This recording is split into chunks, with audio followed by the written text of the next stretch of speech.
Obrigado, César. Estamos de volta aqui para o segundo bloco do nosso Farol de Limeira. Eu recebo mais uma vez, com muita alegria aqui, com muita honra, a doutora Fernanda Miniti, que vai falar mais um pouco conosco sobre direito previdenciário. Doutora Fernanda, mais uma vez, seja muito bem-vinda ao nosso programa. Obrigada, bom dia Roberto, bom dia a todos os ouvintes do programa Farol de Limeira. Mais uma segunda-feira, novamente, estamos aqui para conversar sobre direito previdenciário. E hoje, retomando o assunto da semana passada, sobre a pensão por morte, para poder concluir uma análise mais aprofundada dela. Muito bem. Sobre isso que, bom, lembrando, né, nós estávamos falando sobre as várias formas de uma pessoa obter a pensão. E hoje vamos falar também nas pessoas que podem acumular pensão e aposentadoria. Como é que é isso, doutora Fernanda?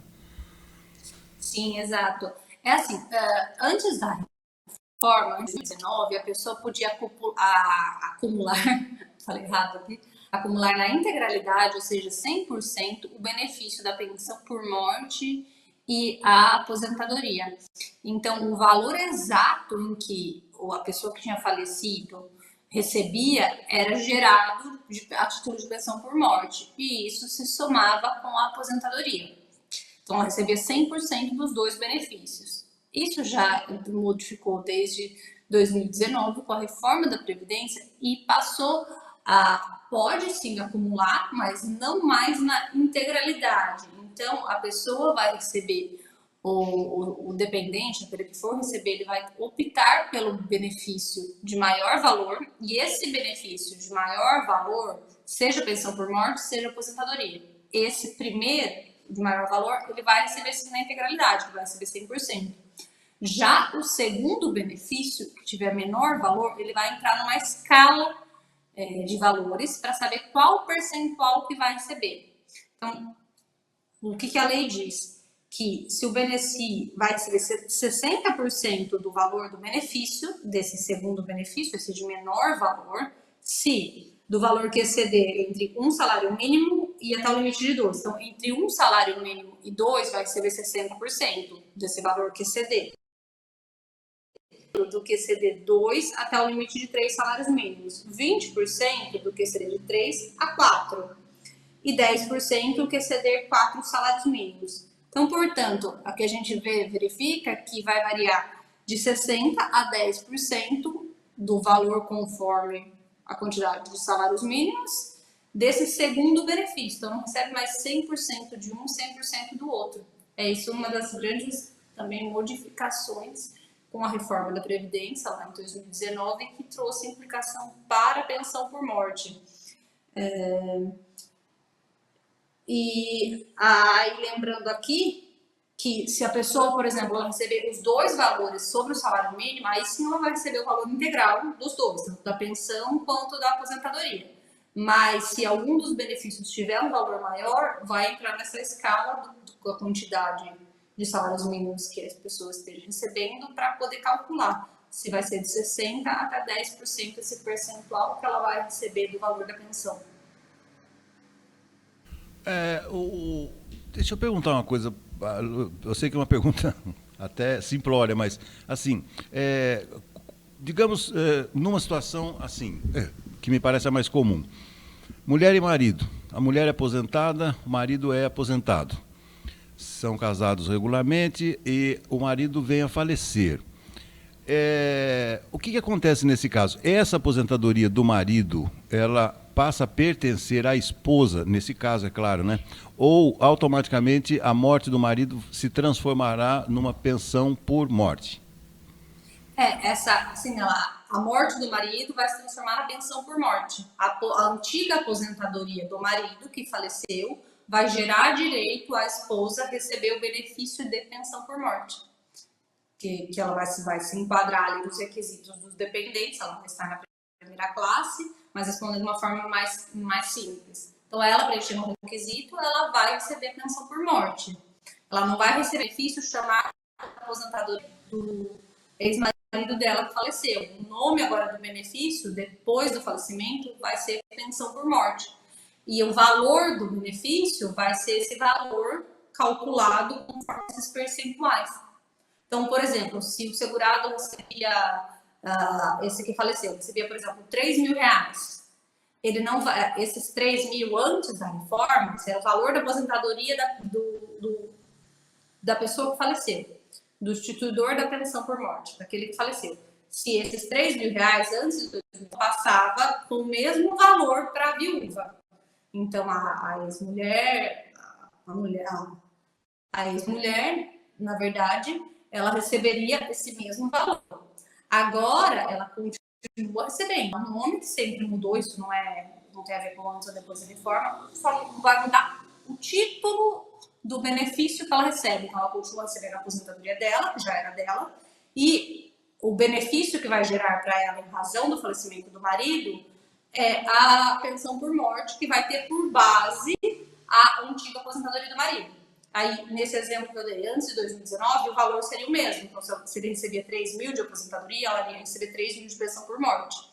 Agora, ela não recebe mais assim. Agora, ela recebe o percentual calculado com base nessas faixas de 60% a 10% daquilo que exceder a quantidade X de salários mínimos. Aí ela vai optar pelo benefício maior e o menor benefício vai receber o percentual. Entendi. Tá, agora vamos a um outro exemplo. Resumindo, é a mesma coisa, Não, mas sim, vai mudar sim. o nome. Sim, entendi, ficou claro. Vamos a um outro exemplo, então.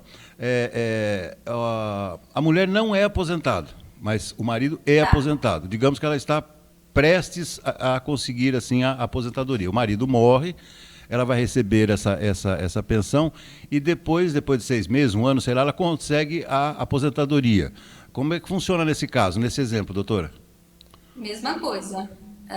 Porque aqui a gente está falando de acumulação de benefícios. Então, de toda forma, ela vai acumular o benefício. Ela vai receber a primeira pensão por morte, vai gerar o direito à pensão e depois ela vai receber a aposentadoria.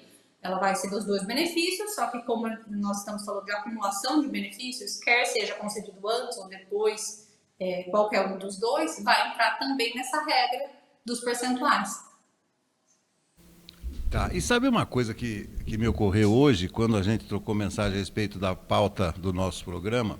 Eu acho que é sempre bom alertar, né, doutora Fernanda, as pessoas que também se sentem atraídas a não comunicar a morte de quem detém uma aposentadoria, ou, no caso, a pensão. Vira e mexe a gente vê aí pela imprensa, principalmente filhos que continuam sacando aí os benefícios dos pais. Já poderia dizer qual assim, a sanção mais grave que existe para quem não comunica a morte de alguém e continua recebendo em nome dessa pessoa? Ou existe um sistema nacional de comunicação que essa morte, uma vez registrada em cartório, ela já vai automaticamente para o INSS, doutora? Como é que funciona isso?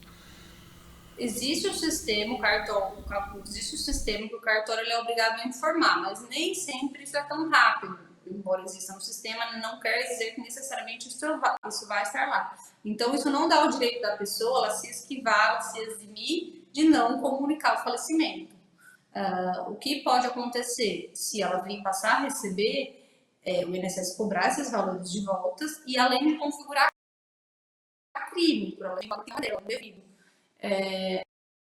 Então, assim, teve o falecimento, enfim, o benefício não mais é devido, comunica ao INSS, junta a certidão de óbito, tudo certinho, para não ter nenhum problema, já que o direito não é mais dela. E aí, se tiver algum outro direito que a pessoa tenha, como enfim, a pensão por morte ou algum outro direito, ela legalmente exerce esse direito, mas não deixando lá esquecido e recebendo. Até porque, normalmente, isso pode acontecer, mas ele não vai acontecer por muito período. O INSS, a hora que verifica, ele já cessa o pagamento. E aqui também é uma outra informação que é interessante falar, porque, assim, por exemplo, a pessoa faleceu e aquele meses em que ela faleceu, o herdeiro tem o direito. Então, por exemplo, a pessoa que faleceu, por exemplo, no dia 22, tá? Então, até o dia 22, a pessoa estava viva, então ela vai ter o direito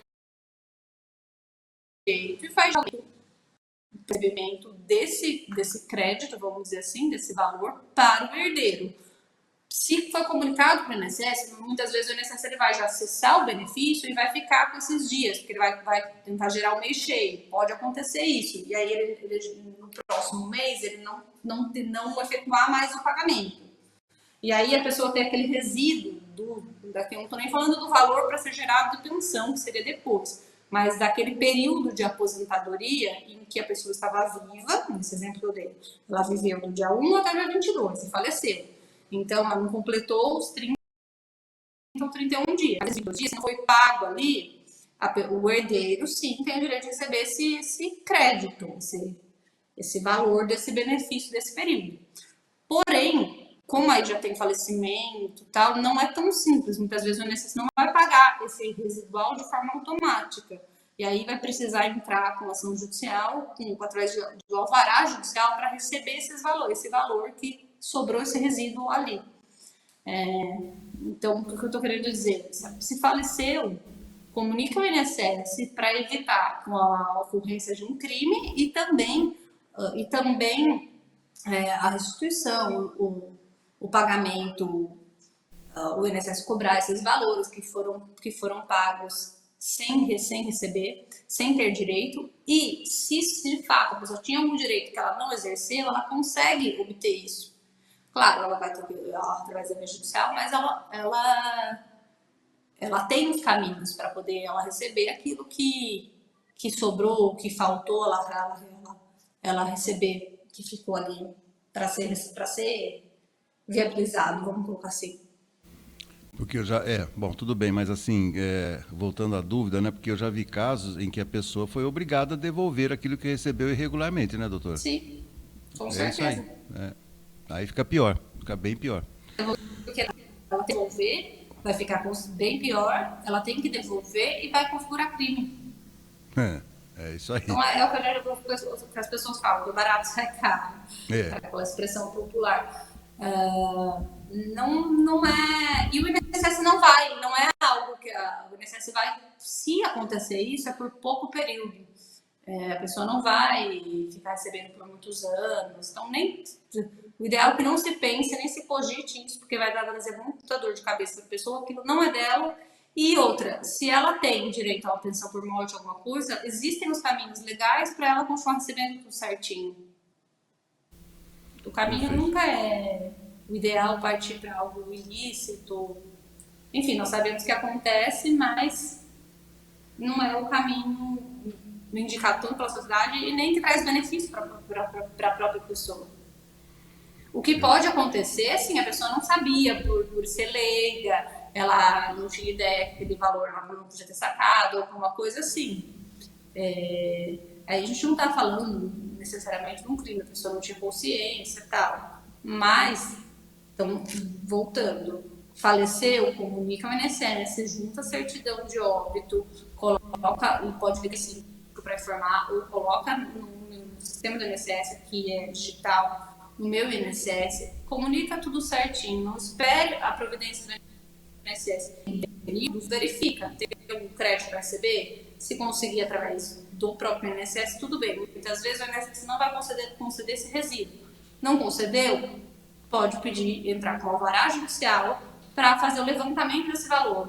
Se o valor for pequeno, a pessoa não precisa nem contratar advogado, na defensoria pública, um advogado público para receber esses valores. Então, ela vai estar garantida de todos os seus direitos.